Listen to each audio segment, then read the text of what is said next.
Oke, Assalamualaikum warahmatullahi wabarakatuh. Selamat siang, salam Jasmera. Bertemu lagi dengan saya Ibu Yuni di pembahasan soal SBMPTN pada pertemuan kedua dengan materi zaman prasejarah di Indonesia. Oke, kita langsung ke soal yang pertama.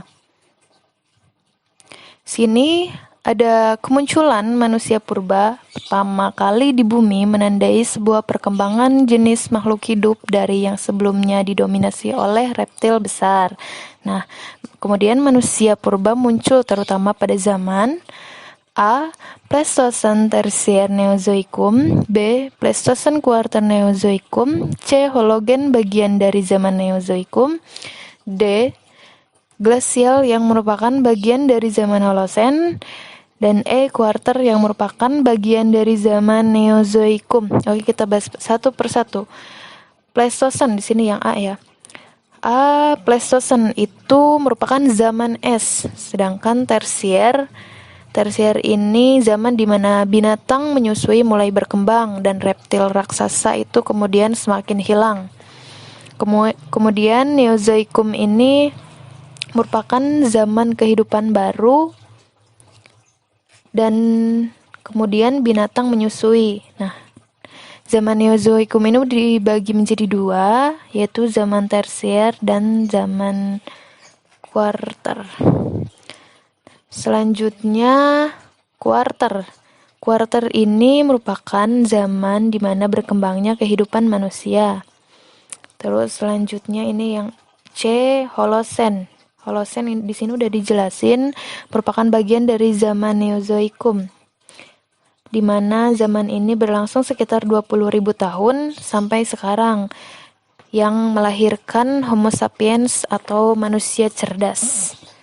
Manusia zaman sekarang termasuknya manusia cerdas ya.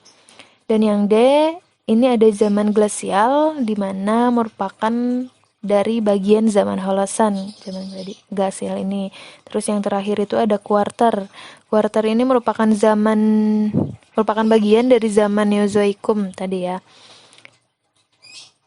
Sudah dijelasin, Kuarter ini merupakan zaman berkembangnya kehidupan manusia tadi ya.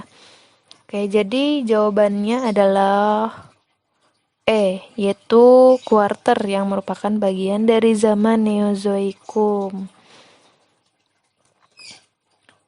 Kenapa Karena Kuarter ini di sini kan soalnya manusia purba mulai muncul terutama pada zaman.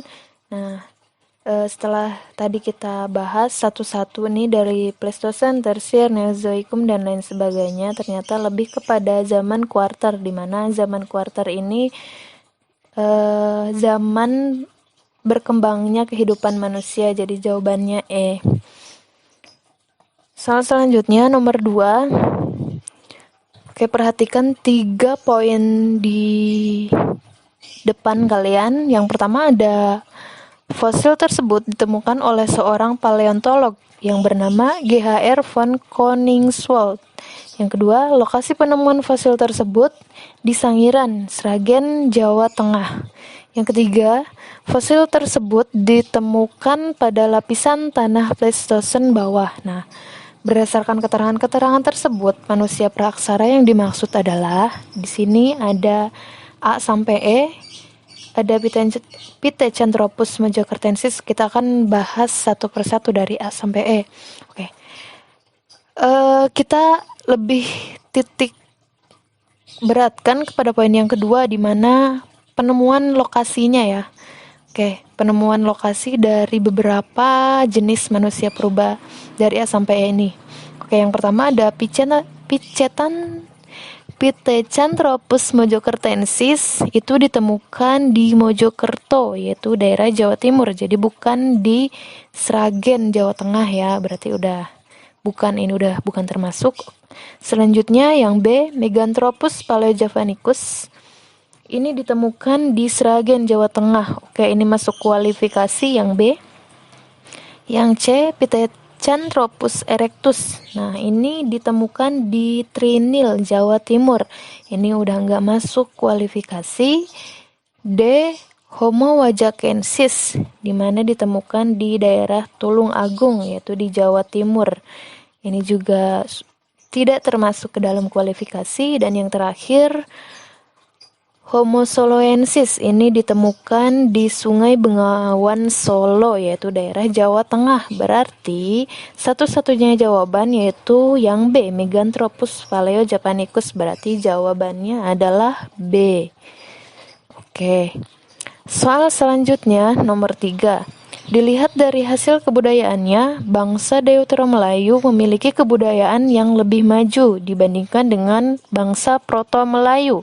Hal ini disebabkan oleh, di sini ada 3, ada A sampai E ya kualifikasinya. Oke, kita akan bahas satu persatu.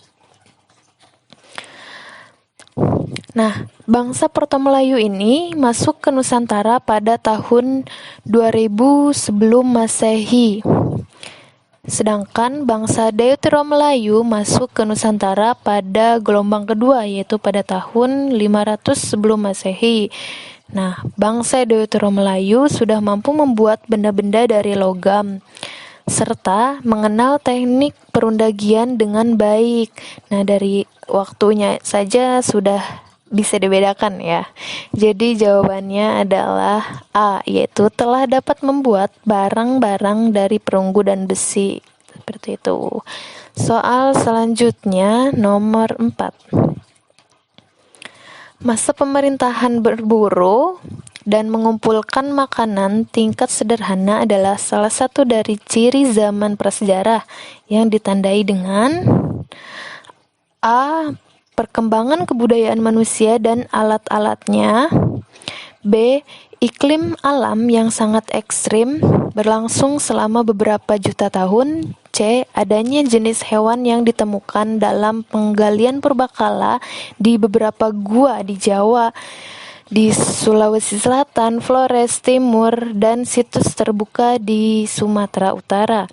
D, muncul tradisi serpih bilah di beberapa daerah di Asia Tenggara. Dan E, adanya manusia jenis Pithecanthropus atau Erectus dan manusia wajak atau Homo sapiens. Nah, oke, kita bahas terlebih dahulu ya. Dimana masa berburu dan mengumpulkan makanan ini merupakan salah satu masa pada zaman prasejarah yang memiliki ciri-ciri itu kehidupan masyarakatnya itu nomaden atau berpindah-pindah. Kemudian alat-alat penunjang kehidupannya pun masih sangat sederhana.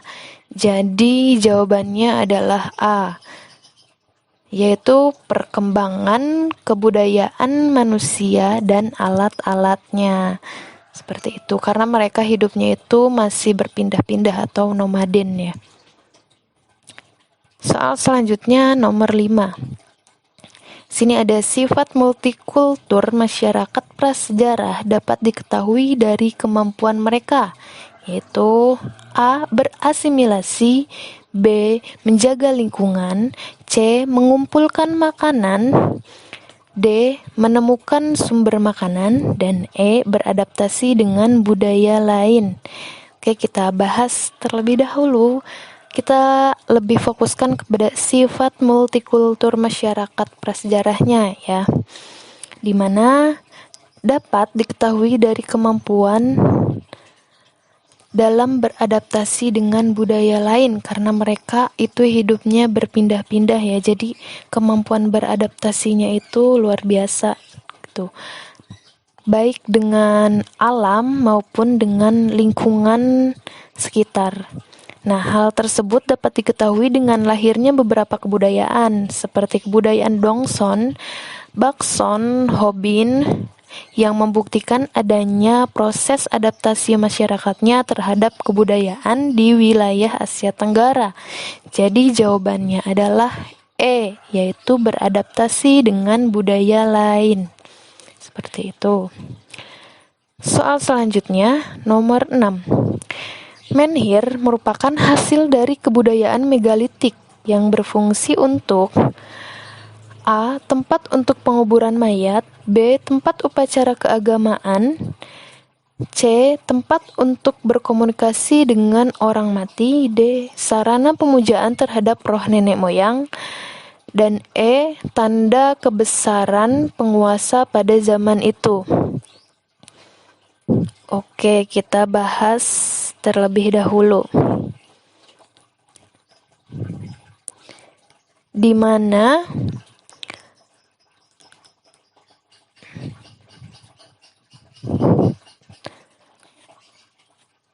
menhir ini merupakan tugu batu yang berfungsi untuk memuja arwah nenek moyang.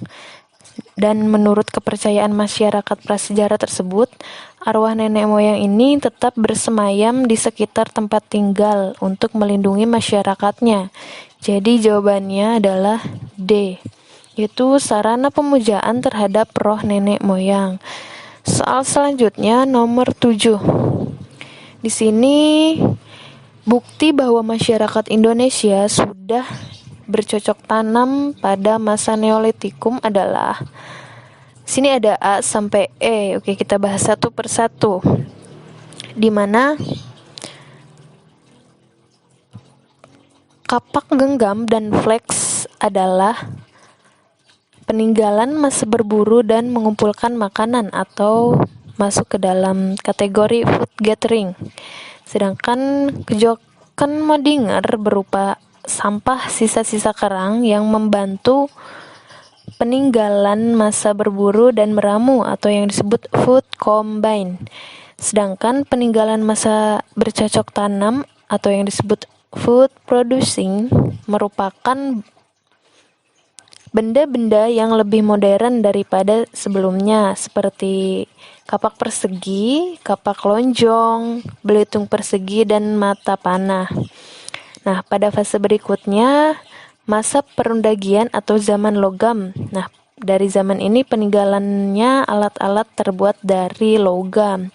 Jadi, jawabannya adalah B, yaitu kapak persegi. Kenapa? Karena berdasarkan dari kualifikasi benda-benda atau alat-alat yang tadi sudah saya jelaskan. Soal selanjutnya, nomor 8, di mana hasil kebudayaan praaksara yang berbentuk meja untuk meletakkan sesaji disebut A. Sarkofagus, B. Kubur batu, C. Menhir, D. Dolmen, E. Pandusa. Oke, kita bahas satu persatu.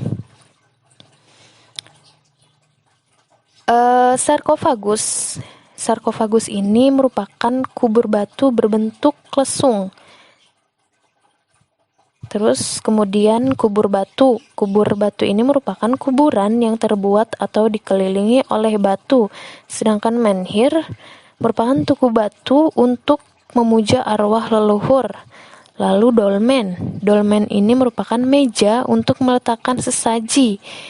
Dan pandusa ini digunakan sebagai kuburan atau tempat menyimpan mayat. Berarti jawabannya adalah D, yaitu dolmen ya. Soal selanjutnya nomor 9. Paleografi merupakan ilmu bantu yang penting bagi sejarawan dalam membaca sumber-sumber yang berupa A. Arsip kuno yang ditulis tangan, B. Arsip-arsip yang diketik, C. Arsip-arsip yang menyerupai sandi, D. Puing-puing artefak, dan E. Uang koin kuno. Oke, kita bahas terlebih dahulu. Di mana dalam bahasa Yunani, paleos berarti tua, sedangkan grafin berarti tulisan. Jadi, paleografi merupakan ilmu bantu sejarah yang mempelajari tulisan-tulisan kuno. Dan paleografi ini bertujuan untuk menerangkan perubahan bentuk tulisan dari masa ke masa. Nah, dari sini kita dapat simpulkan jawabannya adalah A, yaitu arsip kuno yang ditulis tangan. Seperti itu. Nomor 10. Beliung persegi adalah peninggalan purbakala yang digunakan manusia zaman itu sebagai alat A. Bercocok tanam, B. Membunuh hewan, C. Sarana upacara. D. Pembelahan kayu. Dan E. Peralatan pelayaran. Oke, kita bahas beliung perseginya ya. Nah, beliung persegi ini ditemukan di Sumatera, di Jawa, Bali, Kalimantan, Sulawesi, dan Nusa Tenggara. Nah, dari beberapa wilayah ini, beliung besi ini digunakan untuk sebagai tanda bendera upacara ya. Jadi jawabannya adalah C, yaitu sarana upacara. Karena digunakan sebagai bendera upacaranya, berarti bendera upacara ini merupakan sarana dari upacara, seperti itu. Nah, jawabannya C. Oke, untuk pertemuan kali ini cukup sampai di sini. Sampai bertemu lagi di pertemuan ketiga. Kurang lebihnya mohon maaf. Wabillahi taufiq wal hidayah. Wassalamualaikum warahmatullahi wabarakatuh.